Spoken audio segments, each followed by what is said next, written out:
Avant de mettre en œuvre ce scénario Organiser une veille efficace, voici 5 petits conseils.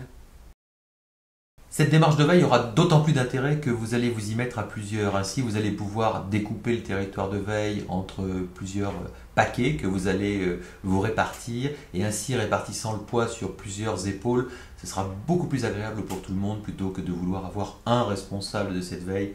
Faites-le sur plusieurs personnes et vous verrez, ce sera beaucoup plus agréable pour tout le monde. Une fois que vous avez repéré vos informations, vous allez devoir les emmener vers Evernote afin de les stocker. Mais avant de faire cette petite manipulation qui rapatrie tous vos flux et toutes vos informations vers Evernote, il est essentiel de préparer des dossiers qui vont vous permettre de classifier l'information.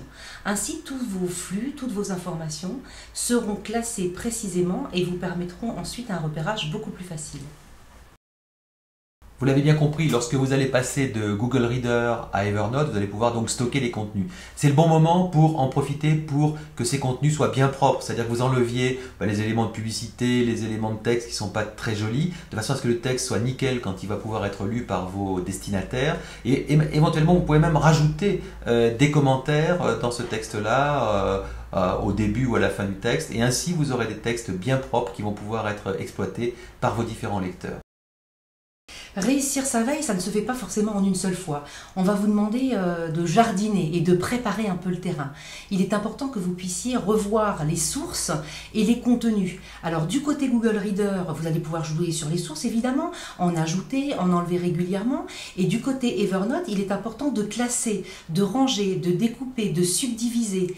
Tout ceci, et avec un jardinage précis, devrait vous faciliter votre tâche. Afin de permettre à vos destinataires, à vos futurs lecteurs de bien comprendre la richesse de ce que vous avez mis au point, n'hésitez pas à faire un premier portail NetVibes public dans lequel vous aurez mis tout. C'est-à-dire vous mettrez tous les contenus que vous avez à disposition, tous les flux auxquels ils vont pouvoir s'abonner. Ainsi, ils n'auront plus qu'à faire le choix finalement des quelques modules qu'ils voudront mettre sur leur propre portail individuel ou sur leur propre portail de veille d'équipe.